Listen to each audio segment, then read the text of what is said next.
Assalamu alaikum. I am Sajid from Qazi Group of Schools, Lahore. This is chapter number 5, Chemical Reactions, and our today's topics are the science of a chemical reactions and rearrangement of atoms in chemical reaction. ये दो topic जो है वो आज हमने discuss करने हैं। पहला जो टॉपिक है वो प्रीवियस जो हमने टॉपिक पढ़ा हुआ है उसी से लिंक करता है, और सेकंड जो है वो हमारा एक मुकम्मल जो है वो न्यू टॉपिक होगा जिसको हम डिस्कस करेंगे।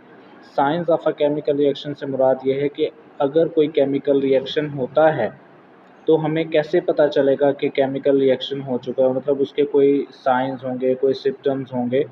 तो ये सारी चीज़ें जो हैं वो हमने देखनी है। अच्छा जी, science of a chemical reaction with example. आपसे क्वेश्चन पूछा जा सकता है what are the science of a chemical reaction, या explain science of a chemical reaction with example. तो पहला जो पैराग्राफ है वो डेफिनेशन के मुतालिक है, उसको हम पढ़ेंगे। उसके बाद इसके साइन कौन से हैं कि जब भी केमिकल रिएक्शन होगा तो हो सकता है उस चीज़ का कलर चेंज हो जाए, या फिर कोई सॉलिड बन जाए, या लिक्विड बन जाए, या कोई गैस बन जाए। उसके अलावा जो है हीट का बनना, लाइट का जो है वो बनना, या साउंड और इलेक्ट्रिसिटी का प्रोड्यूस होना, ये सारे के सारे केमिकल रिएक्शन के साइंस हैं कि केमिकल रिएक्शन हुआ है। तो अब science of a chemical reaction पढ़ते हैं। पैराग्राफ के स्टार्ट से है, when a chemical reaction occurs, जब कोई केमिकल रिएक्शन होगा, atoms rearrange themselves to form different compound. तो एटम्स जो हैं वो अपने आप को जो है वो रीअरेंज करेंगे, दोबारा से तरतीब देंगे। उनकी जो रीअरेंजमेंट है उससे जो है वो एक नया कंपाउंड बन जाएगा जिससे हम कहते हैं कि केमिकल रिएक्शन हुआ है। Evidence of a chemical reaction में be change in colour or the formation of a gas or a solid. कहता है सबूत क्या होगा केमिकल रिएक्शन का? सबूत ये है कि जो चीज़ें आपने इस्तेमाल की हैं पहले उनका कलर कुछ और होगा, और उन दोनों से मिलकर जो प्रोडक्ट बना होगा उसका कलर कुछ और होगा। अगर कलर चेंज हो गया आप कह सकते हैं केमिकल रिएक्शन हो गया। इसी तरह से आप कह सकते हैं कि अगर कोई गैस बनी है या कोई सॉलिड फॉर्म जो है वो क्रिएट हुई है तो उससे भी आप कहेंगे कि ये केमिकल रिएक्शन ही है। अच्छा जी, इसकी साइंस तो हमने डेफिनेशन पढ़ ली हुई है, 3 लाइनें मुकम्मल आपने करनी है। अब 4 इसकी एग्जांपल दी हुई हैं, हमने वन बाय वन उनको पढ़ते हैं। कलर चेंज, केमिकल रिएक्शन होगा तो सबसे पहले कलर चेंज हो जाएगा, कुछ चीज़ों में नहीं भी होता। Iron react chemically with oxygen of air, लोहा जो है वो ऑक्सीजन से रिएक्ट करेगा, और ऑक्सीजन कहाँ मौजूद है? हवा में। एंड रस्ट, और रस्ट जो है, the colour of rust is different from that of iron, और जो आपके पास रस्ट बनेगा उसका कलर डिफरेंट होता है आयरन से। मतलब आपने ब्राउन कलर का थोड़ा सा जो है वो ब्राउनिश जो है वो कलर देखा होगा कि लोहे के ऊपर जो है बाज़ दफ़ा जब बारिशें हो रही होती हैं, दरवाजे हैं या कोई लोहे की चीज़ बाहर पड़ी है, अगर उस पर पानी लगता रहेगा तो आफ्टर सम डेज़ आप देखेंगे वो जगह जो है थोड़ी थोड़ी सी आपको येलो या ब्राउनिश नज़र आएगी। वो येलो और ब्राउनिश इस वजह से है कि रिएक्शन हो चुका है ऑक्सीजन का और वो जो आपके पास आयरन है उसका। उसके बाद है फॉर्मेशन ऑफ सॉलिड, किसी सॉलिड का बन जाना। We often see a soap scum, scum कहते हैं गंदगी को, इन द वॉश बेसन, कहते हैं जो वॉश बेसन है उसके अंदर अक्सर हमने देखा कि जो साबुन है उसके बाकियात जो है वहाँ पे मौजूद होते हैं, गंदगी। This solid is the result of a chemical reaction of a soap with dirt oil और ग्रीस। मुख्तलिफ़ चीज़ें जो हम वॉश करते हैं उस पर डर्ट होती है, ऑयल भी होता है। बर्तनों की बात करें तो वहाँ पे ऑयल, चिकनाहट जो है वो मौजूद होती है, ग्रीस जो भी है। आप जिस चीज़ को भी वॉश कर रहे हैं उससे निकलने वाला जितना भी मटेरियल है वो सोप के साथ रिएक्ट कर जाता है और वहाँ पर जो है वो जम जाता है। उसके बाद है production of heat, light, sound और इलेक्ट्रिसिटी।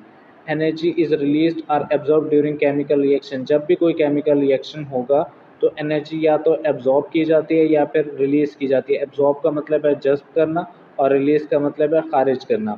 फॉर एग्ज़ाम्पल, मिसाल के तौर पर, heat and light is produce during burning of would. लकड़ी आपने देखी होगी कि उसकी शेप कैसी होती है, सॉलिड फॉर्म है। जब आप लकड़ी को बर्न करते हैं उससे एक तो आग जलती है, जब आग जलेगी तो उससे एक तो आपको हीट, हरारत मिलेगी, और दूसरा जो है उससे जो है हमें, अच्छा जी, उससे जो है वो लकड़ी जलाने से आग जो है वो जलती है, और आग से क्या होगा, एक तो हरारत मिलती है, दूसरा रोशनी मिलती है। ये हमने एग्जांपल देखी हुई है। और जब आग जल जाती है, लकड़ी बिल्कुल जल जाती है, तो वही जो आपके पास सॉलिड फॉर्म था वो राख में चेंज हो जाता है, पाउडर्ड फॉर्म मटेरियल में।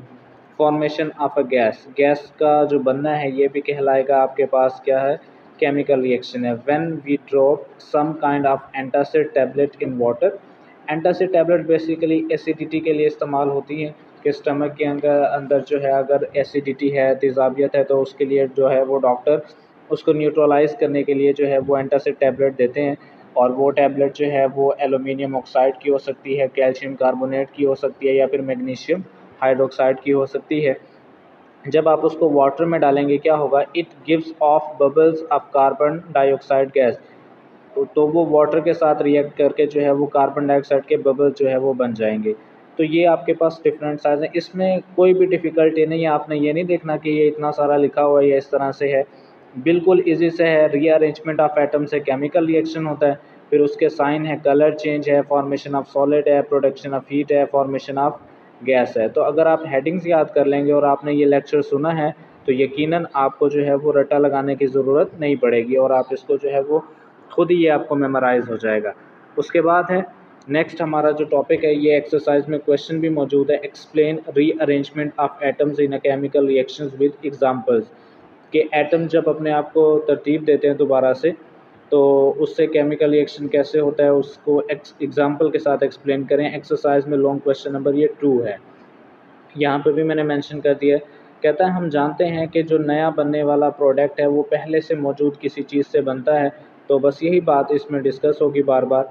We know that during chemical reaction, हम जानते हैं जब केमिकल रिएक्शन होता है, new substances are formed from the previous old one, नई चीज़ें बनती हैं पहली चीज़ों से, पिछली चीज़ों से। During a chemical reaction atom rearrange themselves to form new substance that have different composition and properties. Composition कहते हैं कि वो किन चीज़ों से बना हुआ है, ठीक है।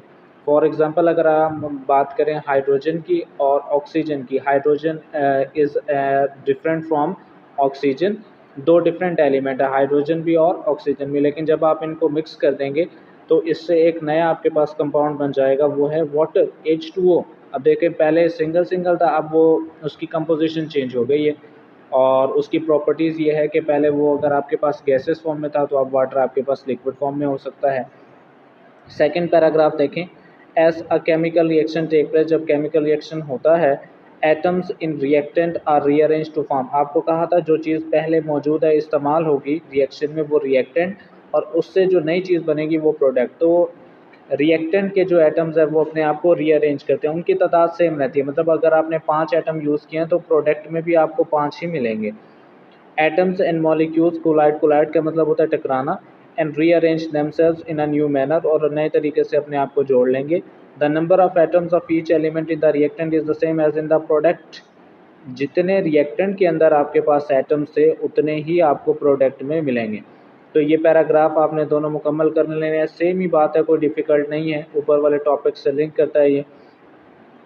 और उसके साथ ये राइट तरफ जो है एक साइंटिस्ट हैं जॉन डाल्टन, केमिस्ट हैं, इंग्लिश साइंटिस्ट है ये, और इन्होंने जो है वो फर्स्ट टाइम जो है वो ये बात बताई थी कि chemical reaction rearrangement of atom की वजह से होता है। तो ये एमसीक्यू आपने याद रखना है, साइंटिस्ट का नाम भी और इसने क्या बात कही थी वो भी एमसीक्यू के लिए। उसके बाद ये एग्जांपल हैं, आप देख सकते हैं, फॉर्मेशन ऑफ सल्फ़र डाइऑक्साइड के, सल्फ़र डाइऑक्साइड कैसे बनेगा, SO2 जिसे कहते हैं, और फॉर्मेशन ऑफ वाटर H2O ये कैसे बनेगा। अब देखें पहले जो चीज़ इस्तेमाल होगी वो रिएक्टेंट है, S for sulphur, O for oxygen, और इन दोनों को मिला दिया एरो, एरो के बाद आप देखेंगे लिखा होगा SO2। ये जो आपको बॉल्स सी बनी हुई हैं ये आपको बनाने की ज़रूरत नहीं है, ये आपको समझाने के लिए है सिर्फ, कि सल्फ़र देख लें, दो ऑक्सीजन के हैं, इन दोनों से मिलकर बन गया आपके पास SO2। जब आप लिखेंगे तो बस आपने लिखना है S+O2 arrow is arrow SO2 sulphur dioxide, और ये राउंड सर्कल जो है वो बनाने की ज़रूरत नहीं है। नीचे देखें फॉर्मेशन ऑफ वाटर में आपके पास 4 हाइड्रोजन इस्तेमाल हुए हैं और 2 ऑक्सीजन इस्तेमाल हुए हैं, इन दोनों से मिलकर जो है आगे देखें 2 वाटर के मॉलिक्यूल बन गए हैं 2H2O। तो 2 आपके पास वाटर के मॉलिक्यूल बन चुके हैं। आप देखो 2 टू द 4 और 2 1 द 2। ऑक्सीजन राइट तरफ भी 2 हैं, लेफ़्ट तरफ भी 2 हैं, हाइड्रोजन राइट तरफ भी 4 हैं, लेफ़्ट तरफ भी 4 हैं। तो जितने रिएक्टेंट होते हैं प्रोडक्ट भी आपके पास उतना ही बनेगा। ये नहीं है कि आपके पास रिएक्टेंट कम और प्रोडक्ट ज़्यादा बन जाए, ऐसा नहीं होता। और ये स्टेटमेंट आपने वैसे ही पढ़ लेनी है, बस उन्होंने लिखा हुआ है, ये इक्वेशन याद कर लें और स्टेटमेंट आप खुद बना के लिख सकते हैं। Sulphur and oxygen react to form sulphur dioxide. Sulphur dioxide has the same number of sulphur and oxygen atom. इसी तरह से सेकंड में भी यही होगा। Hydrogen and oxygen react to form water. A water molecule has the same number of hydrogen and oxygen atom. उसके बाद एक डेफिनेशन है, पीछे तो एक्सप्लेनेशन पड़ी है। डिफाइन रीअरेंजमेंट ऑफ एटम्स, आप ये डेफिनेशन भी कर सकते हैं, वहाँ से भी लिख सकते हैं, ये भी लिख सकते हैं। The rearrangement of atoms means atoms change their previous position, पहले वाली अपनी जो पोजीशन है, हालत है, वो चेंज कर दे। And settle in a new position, मतलब एक नई जगह पे जाकर मिल जाए, टू फॉर्म द प्रोडक्ट, और प्रोडक्ट बना दे, तो इसे कहा जाता है rearrangement of atom. This is all about today's lecture. Thank you so much.